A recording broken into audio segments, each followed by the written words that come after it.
Nobody in the international media talks about the tens of thousands of Israeli families who are effectively refugees inside their own country, the displaced people from the north, the displaced families from the south. So this is personal. As a British citizen, you feel almost personal about it? I feel very personal about it, not just as a British citizen, but as a human being.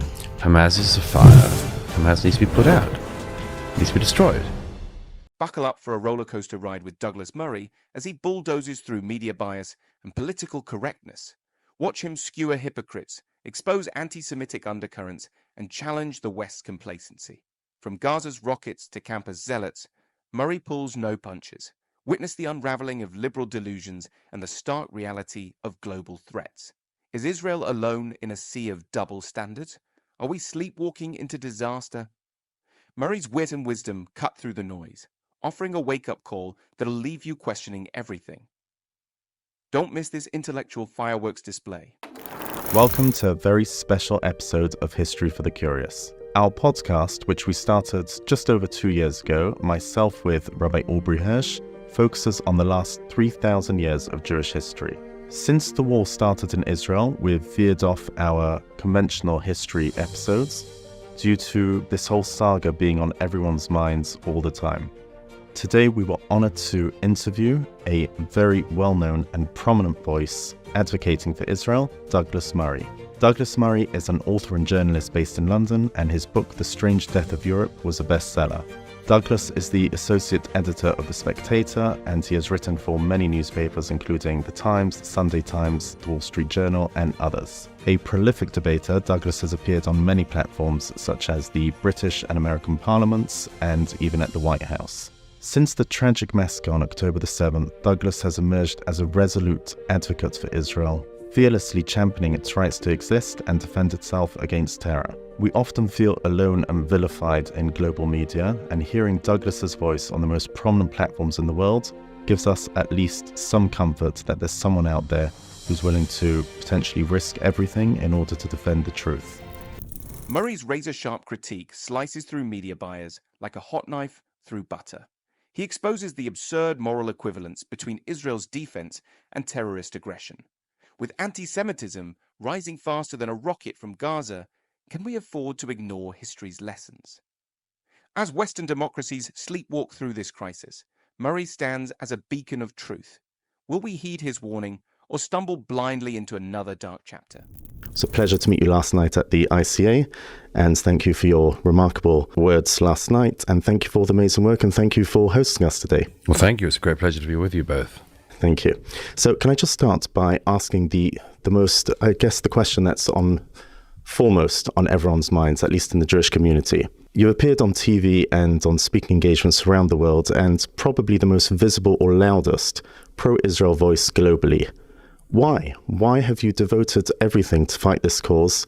And why indeed are you so clearly passionate about it? Well, in a way, I'd turn around the question and say, why wouldn't you be? And who wouldn't be? I've covered a lot of wars in my life, and I've been in Israel during many wars, as well as during peacetime, since the 2006 Lebanon-Hezbollah war. And I certainly noticed then, 18 years ago now, the extraordinary disconnect between what I was seeing on the ground and what I was reading in the international media.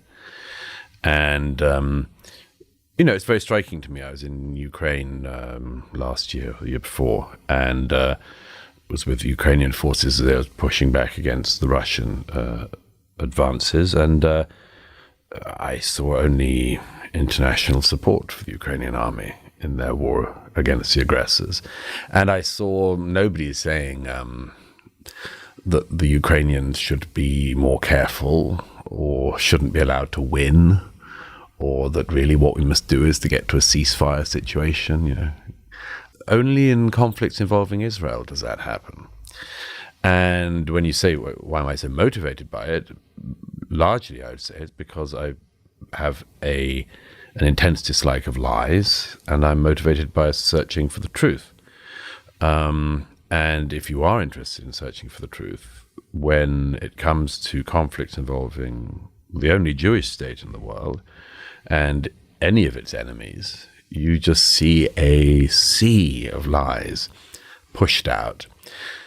And I believe that they're pushed out largely through intense animus, including bigotry towards the Jewish state.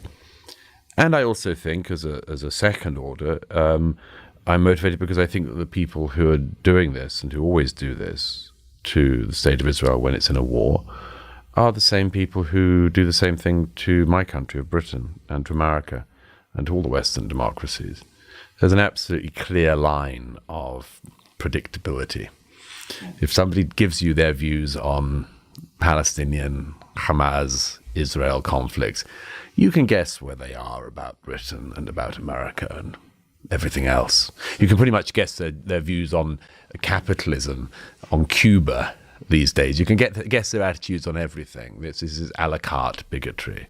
So this is personal. As a British citizen, you feel almost personal about it. I feel very personal about it, and not just as a British citizen, but as a human being. How would you therefore understand the vast majority of your journalistic colleagues that don't seem to be able to differentiate right and wrong as clearly as you have? I mean, when you speak, obviously I've got loads of family in Israel, so I'm somewhat biased, but you as a more objective journalist who is so clearly differentiating between right and wrong. Douglas Murray lambasts media bias against Israel, questioning why only Israel faces calls for restraint. He highlights the hypocrisy. Ukraine gets global support, yet Israel stands alone. Is this bias rooted in anti-Western sentiment? Murray argues it's predictable bigotry, extending to criticisms of Western democracies. Why can't journalists see the truth? His fiery defense demands reflection. Why is Israel uniquely vilified, and who gains from this deceit? And yet, as you said right at the beginning, the question should be flipped. Why are you so in a spotlight and you're not joined by the masses? Well, I'd like to be. I am in some ways. I think the silent majority, as it's often described, I always wish was less silent, understands a lot of the things that I understand. It's a peculiarity of our era that it's unusual to see things as I see it among the commentariat, among the journalistic and political classes. I think it's a lot of things. If I was able to put it down to two groups, I would say that there's a group of journalists and others who find the Israel-Palestinian issue an enormously comfortable conflict to commentate on. Not to make it too simplistic, but, Syria is a pretty difficult conflict to cover, which is why pretty much since the murder of Marie Colvin, very few Western journalists were in Syria. Some of those who were fell into the hands of ISIS. The Ukraine war isn't much fun to cover. Most wars in the Middle East aren't. Very few journalists have made it to Yemen in the last few years, when about 400,000 people have been killed by Muslims. Of Muslims by other Muslims. But the Israel-Palestinian issue, you can cover it. You can stay at the American Colony Hotel in East Jerusalem. You can have cocktails by the pool, and you can put on a flak jacket, stand outside, and report back to London or Washington from occupied East Jerusalem. It's quite a comfortable conflict in that way, and I don't say that lightly. Journalists overdo their bravery, and so that's one thing. The second thing is, I think, is the bigotry that exists. And I think a lot of people are entirely unaware of it. They obsess about this one country. And I just always want to ask them, why? Why? Where were you with the Uyghurs in China? Where were you when Assad was slaughtering many times the number of people who had been killed in every war involving Israel? Where were you on Yemen? Where were you on any of this? And the answer is you were nowhere. So the onus is on them, in my view, to explain why this is, why this peculiarity, why this fetish. Murray skewers media bias for spotlighting Israel while ignoring other global atrocities. He questions why journalists flock to cover Israel-Palestine while conflicts like Yemen and Syria, with their staggering death tolls, go unnoticed. Where is the commentary on Uyghur oppression in China? Murray challenges this selective outrage, urging journalists to confront their narrow focus and unacknowledged bigotry. Why does Israel become the convenient target, while real horrors evade scrutiny? Have you ever had occasion to speak or question some of these journalists who are involved in the Middle Eastern conflict and who are reporting in what you would really call a biased or a subjective fashion. Have you asked them, and what has been their response? Yes, I mean, I've spoken to many of my colleagues across the media. And generally speaking, what it is that they go in and they know how to cover this conflict. The conflict always begins with Israel, not when Israel is attacked, but when it responds, as you know. I mean, I said on October the 7th to a friend, I think they'll probably give us a day, the world. They'll give us a day to say, oh, something terrible has happened. But sure enough, by the next day, by the Sunday, all of the world's media, Israel's retaliation, what will Israel's disproportionate reaction be, how will Israel... That's what they're interested in. They were defending themselves before they actually made a move. Yes, I mean, people, as we know, there were protests in London and in New York, where I was on the 7th, in Times Square the next day. They were protesting against Israel before Israel had done anything. All that had happened was that Israel had been attacked. But they're already onto it. They're already het up on this. I think they enjoy this line of story. I think they enjoy the line of, oh, what will Israel's terrifying response be? And there's lots of reasons for that, by the way. One of them, again, to go back to, is a technical one. I have a friend who's a Palestinian journalist who years ago wrote something critical of Yasser Arafat, and it was made very clear that he was never to return to the West Bank again. It's the same with any reporter for Sky or BBC. If they were to expose the corruption, not just of Hamas, but of the PLO, the PA, they would find it quite hard to operate in areas they would like to operate on. I do, by contrast, notice that the Israeli media, like the British and American media, has no problem criticizing its own leaders. So yes, you can... You can report on aspects of this conflict quite comfortably. There are other aspects on it you cannot report on quite comfortably.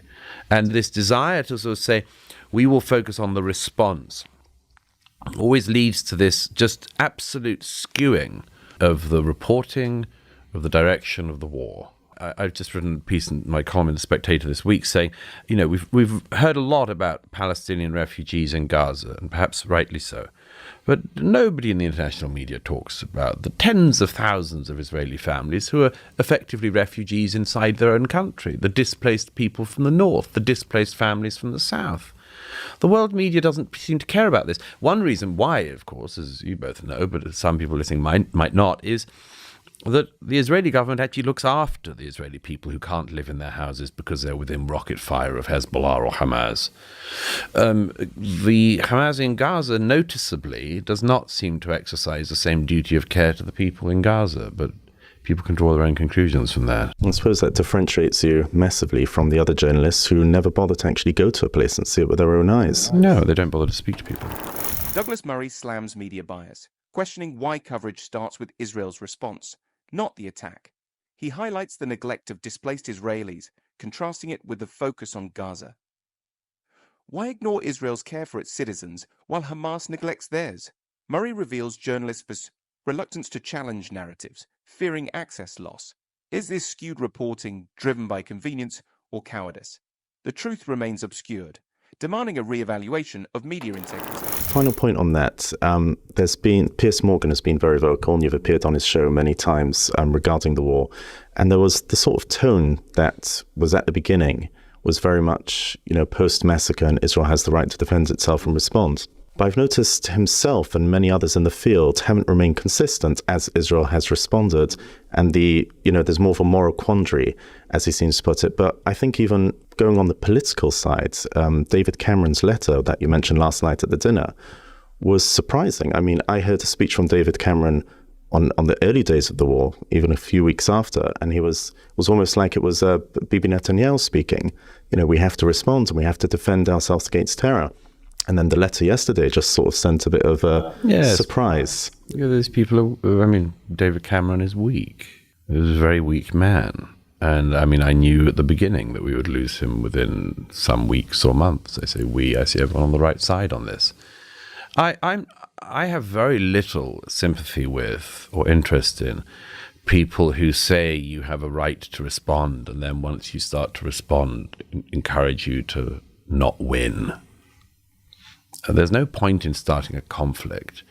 And, of course, it was Hamas who started this conflict, but there's no point in responding in a conflict and not winning. There's absolutely no point in it. It is, as Benny Gantz said a couple of days ago, like putting out 3/4 of a fire. You don't put out 3/4 of a fire, you put out the whole fire. Hamas is a fire. Hamas needs to be put out. It needs to be destroyed. There's no point in destroying 3/4 of Hamas. The fire will start again. Next month, next year, 3 years down the line. So I have no sympathy for people like David Cameron, who at the beginning say, yes, you should respond, and then when you do respond, try to stop you from winning. Douglas Murray lambasts figures like Piers Morgan and David Cameron for their fickle support of Israel. Initially backing Israel's defense, they falter when action is taken. Murray calls Cameron weak, insisting on a full victory against Hamas, likening it to extinguishing a fire completely. Why start if you won't finish? He ridicules those urging restraint mid-conflict, questioning if their inconsistency stems from fear or naivety. I said at the beginning that you've been a great source of comfort to the Jewish people.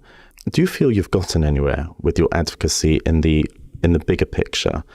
Has it had an impact on politics, on people's mindset, on the general public? I have no idea. It's not my place to judge. I'm not an advocate. I'm a writer. I say things as I see them. And if what I regard as the truth gets through to people, I'm extremely happy. That I wouldn't write and speak if I thought that I was speaking to no purpose. I believe that many people retain the capability, not everyone, but many people retain the capability to notice one lie amid a sea of untruths. And again, I wouldn't be a writer, I wouldn't do what I do if I thought it was hopeless. I wouldn't say what I regard as the truth if I thought that it was simply going to be drowned out by lies. And, many of the lies are quite straightforward. I mean, you mentioned Piers earlier, but he has this man, Mustafa Barghouti, on his show quite often, a man who's incapable of telling the truth. And also seems to have developed a sort of circular breathing technique so that he's uninterruptible.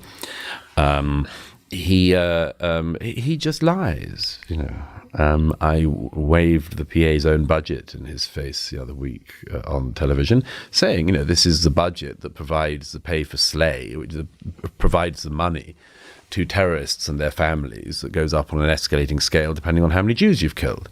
And depending on the number you've killed and how great your act of terrorism was, you'll get more money from the PA, which of course is funded by the British, European and American taxpayer, among others. And he just, of course, denied that was the case. Well, that's a lie. But I think that there are enough people, including, I hope, some Palestinians, who notice that money that is meant for them instead goes into the pockets of these corrupt groups like Hamas and the PA. I'm perfectly confident that truth wins out because it's happened in history. Douglas insists he's merely a truth teller, not an advocate, and believes his words may resonate amidst a sea of lies. He confronts public figures like Mustafa Barghouti, exposing untruths on shows like Piers Morgan's, highlighting how Palestinian authorities misuse international funds to incentivize terrorism. He trusts that truth will eventually prevail, as it has throughout history. Will people awaken to these manipulations and demand accountability? Douglas touched on before the global fascination with the Jewish people, which has, in essence, split the world. It's a Middle Eastern conflict, as you said many times before, and no one seems to care about any other massacre or genocide happening around the world unless there's Jews involved. Rabbi Hirsch, how would you explain such a phenomenon? Well, I mean, if you're talking from a broader perspective, in other words, you're talking about anti-Semitism generally and historically, the way I would view it is that we have to bring in the spiritual element as well as the political, economic, and other concerns. And that makes it a constant. Meaning, if you go back in history, you will find that for 1,500 years, anti-Semitism was of a much more religious nature. and at a time where religion became less relevant, in Europe, for instance, it morphs into racial anti-Semitism, and from there into economic anti-Semitism, and now it's sort of anti-Israel. You find that, let's say, in the 1950s, the Jews are being accused in the United States, in some quarters, of being communist, and in the USSR of being capitalists. It's ubiquitous. Now, that doesn't mean that we should accept victimhood and that we should somehow give up the fight, but we need to bring an element of that to the response. Clearly, there is a political fight to be fought, but that lies at the base of it, and I don't think there is a catch-all response that would otherwise be able to adequately explain across the board the anti-Semitism that has existed, the longest hatred, as it's often referred to.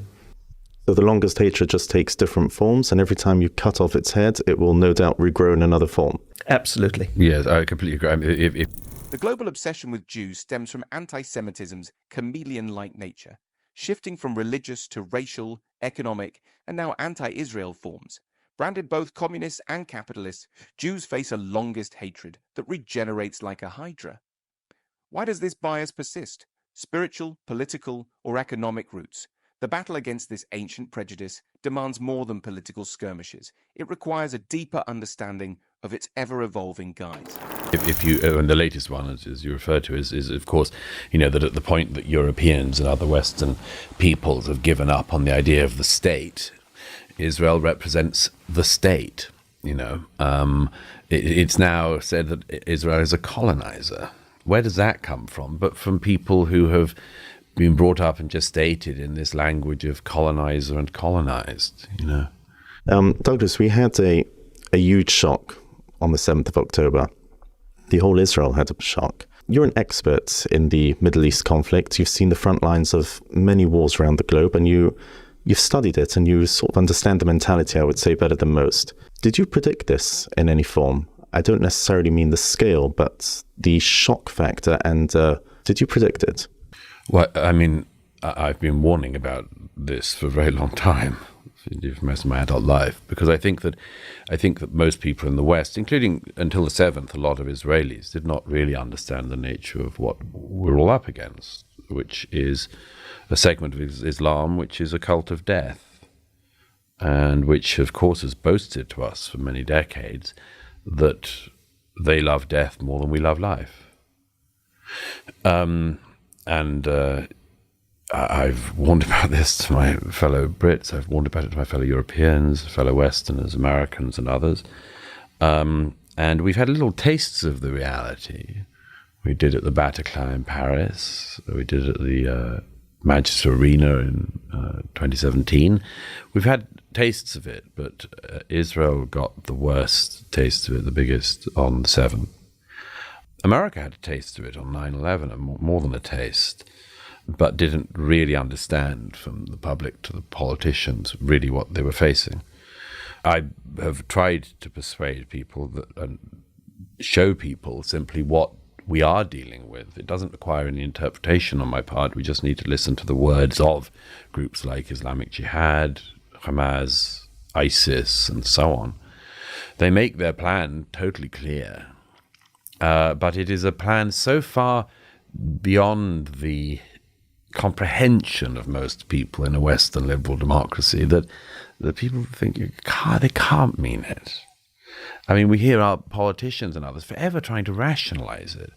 Maybe it's socioeconomic, maybe it's to do with unhappiness, or in the case of Gaza, maybe it's to do with the Israelis responding to Hamas aggression. So it's almost like we're a state of denial, because we can't handle a state of denial. The shock Israel experienced on October 7th highlights a harsh reality many in the West preferred to ignore, a segment of Islam that glorifies death over life. Warnings have been issued worldwide, revealing this mindset in past atrocities like 9/11 and Paris attacks. Why ignore clear threats? Western rationalizations often reduce them to socio-economic issues. Isn't it time to confront these declarations literally and recognize the severity of this ideology? Because there are several very hard to answer, if not unanswerable questions that follow the moment you wake up. The first is, how on earth did we let this happen? And the second is, what are you going to do about it? And the second in particular is probably the hardest question you could put to any politician in a country like Britain. What are you going to do about it? What are you going to do when a young man from Libya detonates and kills 22 young girls? Well, the current British thing is you sing Don't Look Back in Anger, and you try to urge the general public to move on. I don't think that does anything. I think it's pathetic. It's not what I would do. But it's an example of the attempt to push away the reality. And maybe some people can push the reality away for a long time. I think America is probably in a position where it can continue to push away the reality. Maybe Canada, where I was the other day, I was in Vancouver at an anti-Israel demonstration. I thought, what do you know in Vancouver of this reality? But Israel can't ignore that reality because it's on its doorstep. And one of the things I've said after my many months recently in Israel, tried to say outside the country is, just have some sympathy for the fact that Israel is filled with people, many of whom dreamt the dreams that people in the rest of the West dream, but they can no longer afford to dream those dreams because the dreams were shattered. Denial reigns as we dodge tough questions. How did this happen? And what will we do? Britain's response to terror, singing and moving on, seems laughably inadequate. Israel, facing threats daily, can't afford such luxury. Their dreams shattered. They confront reality head-on. Can the West continue ignoring these threats, dreaming blissfully? Or must we awaken to the harsh truths Israel faces before it's too late? Douglas, you mentioned the idea of pushing off the reality. In a way, there was a sense of complacency almost in Israel itself, which mirrors the 73 conflict. Yes. And they were caught unawares on a number of fronts. The idea that they constructed hundreds of kilometers of tunnels and no one noticed the earth being moved, the attack by South Africa in the ICJ, which was clearly well prepared and didn't just take place in the latter days of December. And that perhaps complicates the scenario because it's not just the rest of the world, but even within Israel. Now, in 73, it led eventually to peace, but you were dealing with a country rather than a group that, as you mentioned, prefers our death to their existence and to land and independence.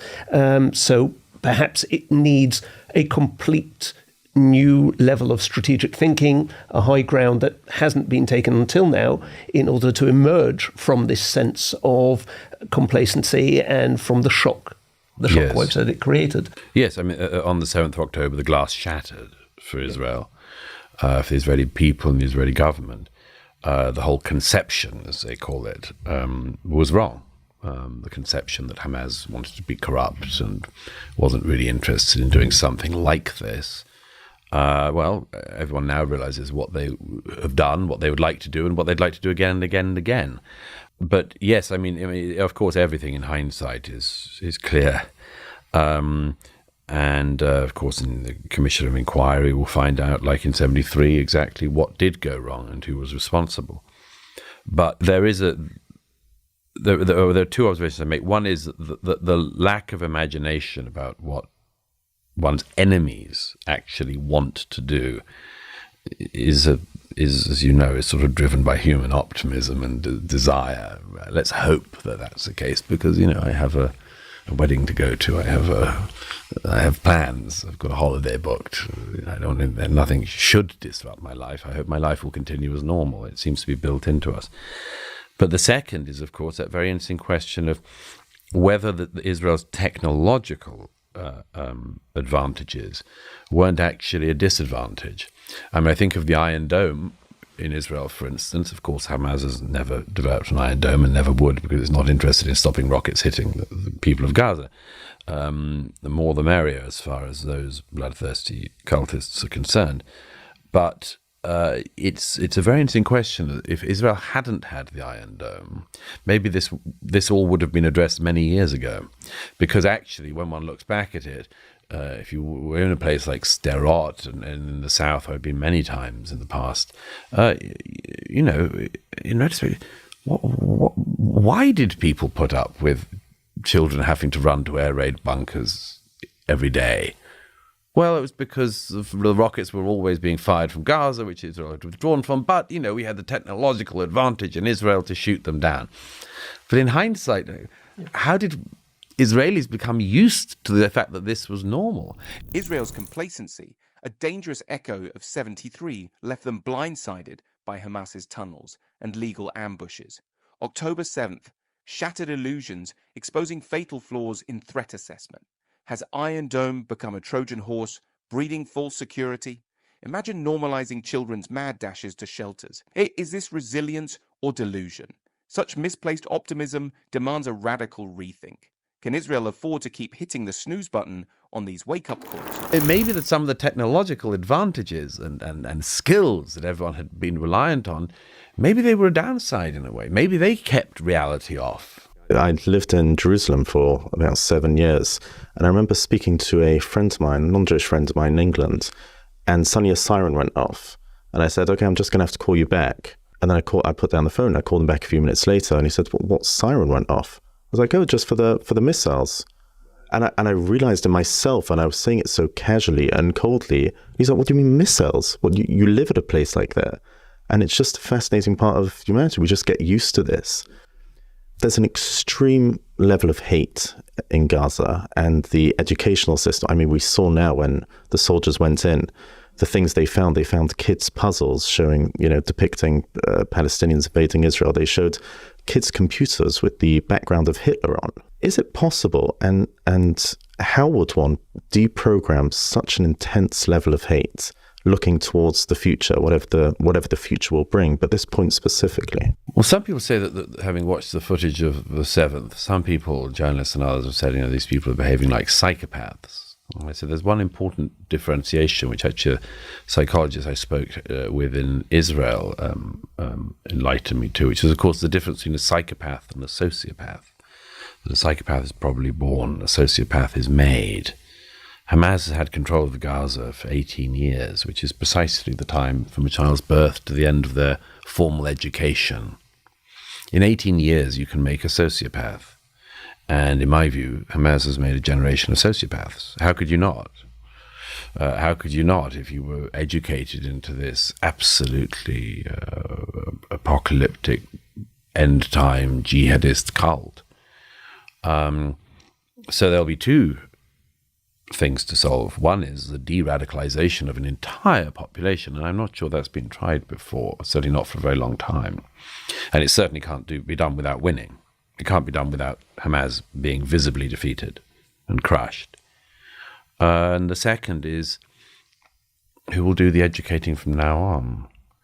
Now, of course, the UN is meant to be responsible for much of this, but we know that the UN has proved not just incapable, but wicked in not just stopping hate, but actually encouraging and paying for hate to be taught in Palestinian schools.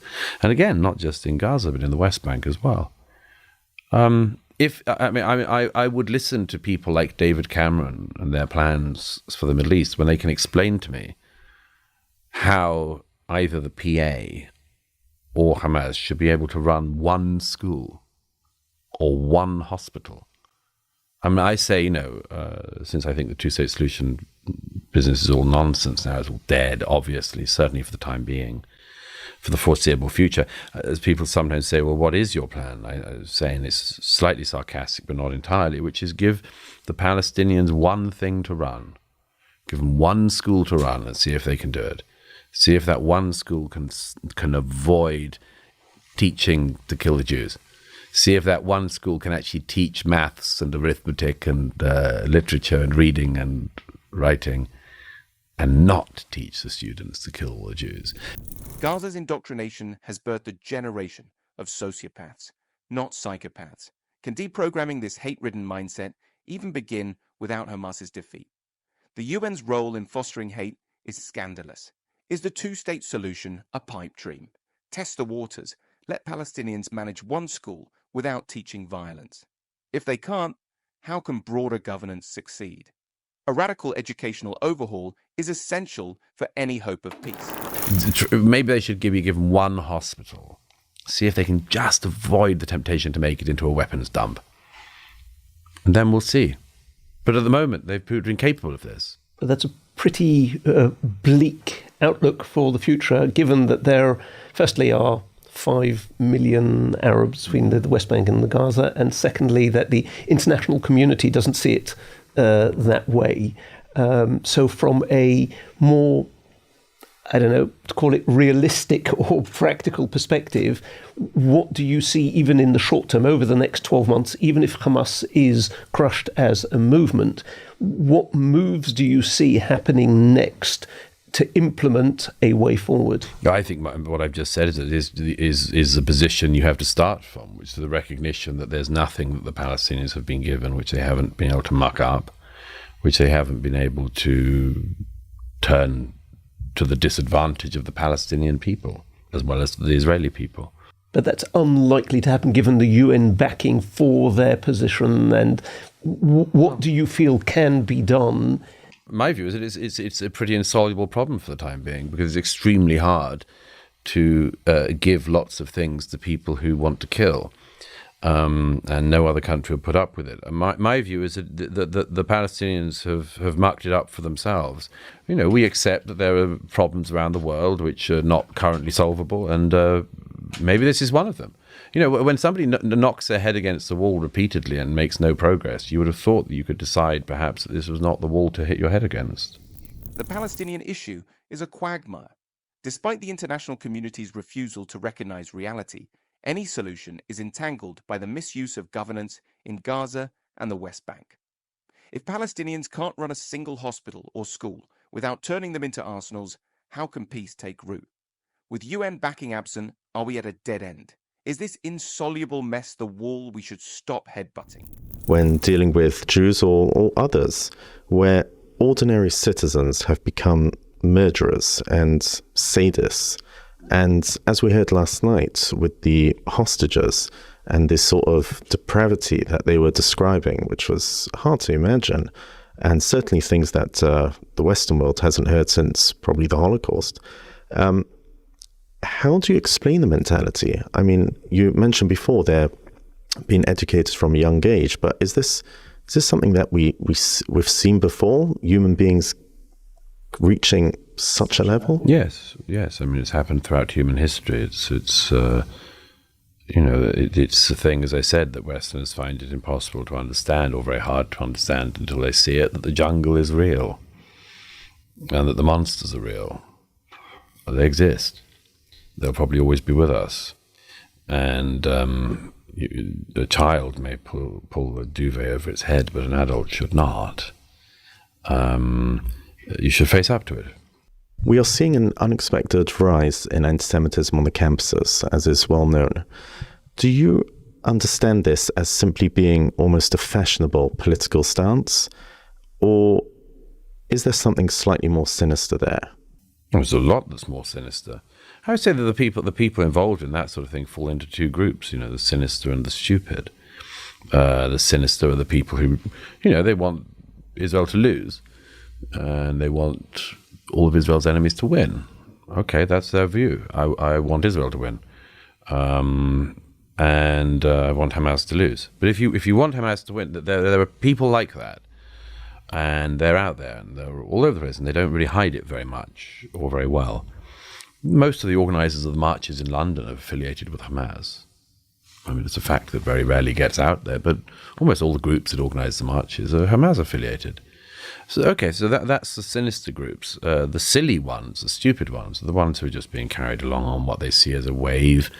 They're the same people very often who, just before October the 7th and all this were, screaming about the climate emergency. These are people who are addicted to a sort of finding meaning in their lives by throwing themselves at big things that are far beyond their comprehension or understanding, and which they can do nothing about. But what they do is take out their frustrations with their own lives on other people, on this occasion against Jews. And I mean, it's also, by the way, with the campuses and others, what I've often referred to as the disappearance of the adults from the room. My view is that if you run a university or any other such institution, you should say, sorry, this is a place of learning. It's not a place of chanting. It's not a place of beating people down with slogans. This is a place for the dialectic. It's a place for dialogue. Campus anti-Semitism isn't just a trend. It's a sinister mix of zealots and clueless followers. The sinister back Hamas, organizing marches, while the stupid chase causes for meaning, chanting slogans without grasping the issues. Universities, once bastions of dialogue, now echo with empty chants. Where are the adults? Have these institutions become playgrounds for the misguided, rather than arenas for genuine learning and debate? Norman Finkelstein. So he would claim that he's the ultimate advocate of peace, and that's why he's so vehemently anti-Israel.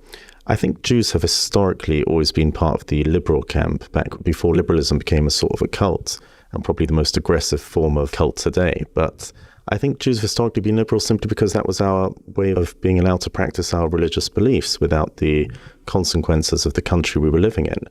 But now that liberalism has almost gone the other way and become a very aggressive group, how do we sort of toe the line between trying to have freedom of religion, but at the same time trying to distance ourselves from what liberalism has turned into? People like Norman Finkelstein. Oh, this is very easy.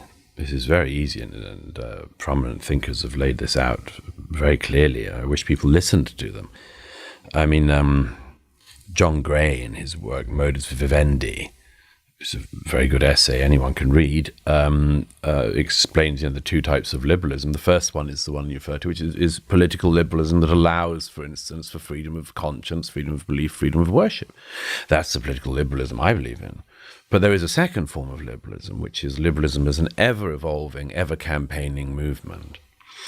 Now, that one is the one that many people are in. I don't agree that Norman Finkelstein is in that movement. I think he's just a sort of psychopath. But I don't say that lightly. I think he's a very disturbed individual. And he's certainly not an advocate for peace. How could he be an advocate for peace when he wrote in praise of the October the 7th massacres as they were going on? No. You don't get the right to celebrate massacres and then pretend you're a pacifist. No. And we shouldn't give him that credit.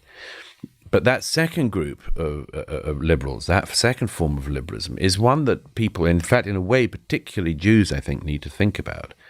Because a lot of Jews, particularly in my observation, non-observant, non-believing Jews, what I think of as Palo Alto Judaism, have fallen into this idea that although they don't follow the faith, they don't observe the holidays, they might observe some of them, they don't really know the prayers, they don't know but they've developed Judaism into this form of campaigning political liberalism. What's the phrase?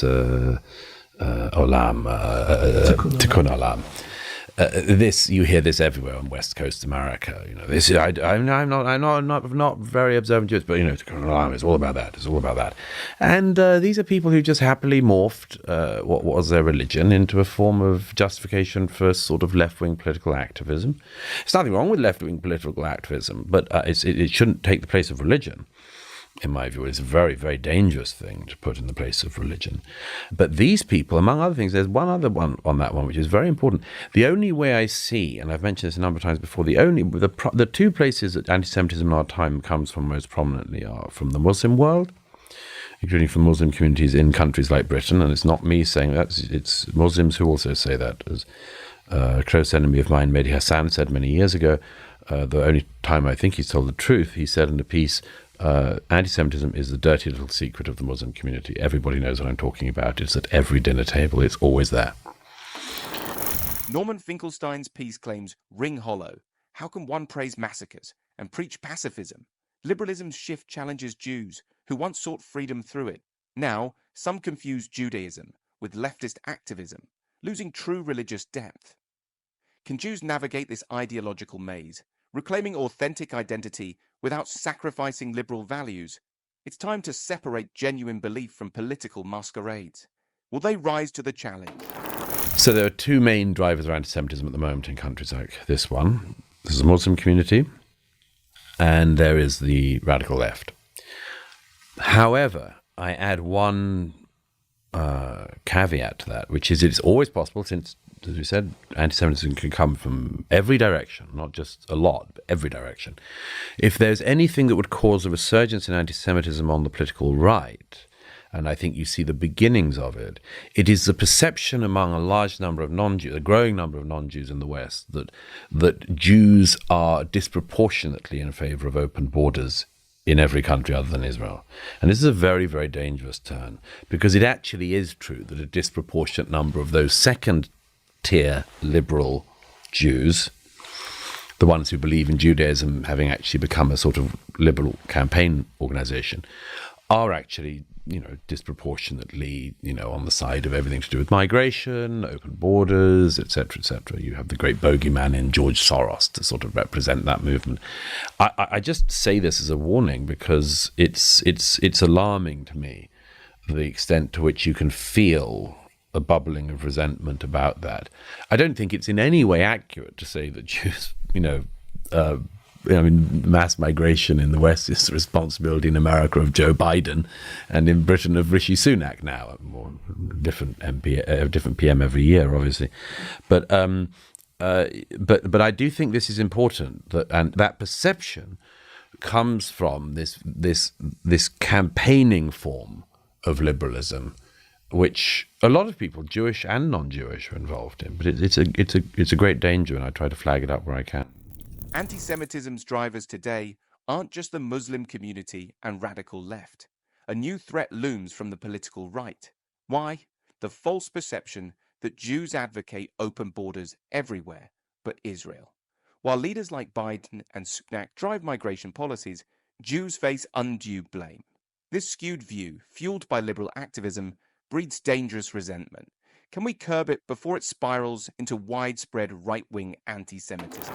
In fact, you can trace the history of the Jews' involvement with liberal causes directly to the 19th century, when they are moving both away from religion and geographically to places like North America. And there needs to be a replacement for the morality that was the center, the anchor of their life. Yes. And they now adopt liberal causes, initially causes which are very real, which you've alluded to, and then they adopt slogans, and that becomes worrying. And perhaps to bring that full circle to something that we were discussing earlier about anti-Semitism in general and where it exists today, it's interesting that I have, over the last 20 years, taken many trips to Eastern Europe, to Poland in particular, spoken there to victims, even to perpetrators. And it's interesting to note how, when it comes to anti-Semitism, there's almost a disconnect from the logic. Whereas, and in fact, I think Lawrence Rees points this out in one of his books, that in China or in the Soviet Union, people would say that they did what they did, which was morally wrong, out of fear or because of government control. But where it comes to the Jews in the Holocaust, it seemed to them to be the right thing to do. And that is something which I think Jews who are not part of the bigger picture are losing sight of. That anti-Semitism is a reality. And I think when you spoke about the shock that Israel underwent on the 7th of October, I think the Jewish world as a whole, with the reactions that took place in Harvard, within the BBC and other institutions, I think that woke up a lot of Jews to the concept of it and to how liberalism has, to some degree, become a slogan rather than a value worth fighting for. Yes, absolutely. And of course, it doesn't need to be left, right. From 19th century shifts, Jews replaced religious morality with liberal slogans. Yet anti-Semitism, defying logic, endures, as seen in Eastern Europe. The October 7th events jolted Jews awake, revealing liberalism's hollow slogans. Have they forgotten true values?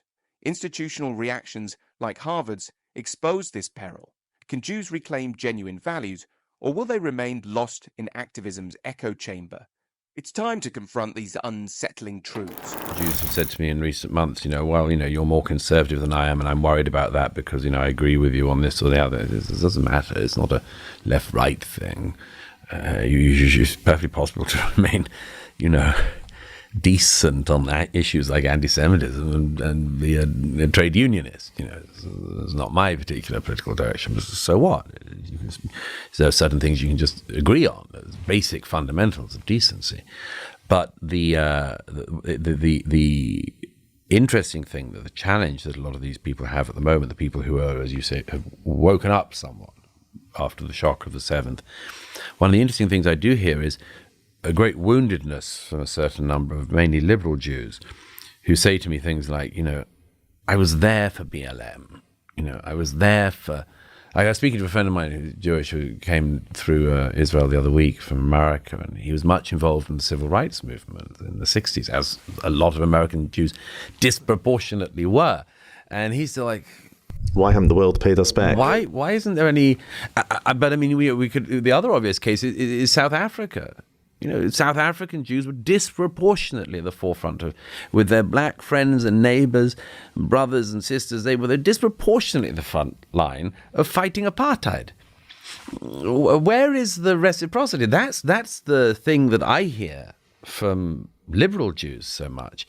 And, I'm very sorry for them because it's a steep learning curve when you realize that people you have expressed solidarity with will not express solidarity with you in return. And in many cases, people tell me they haven't even got a call from their friends saying, "You're okay."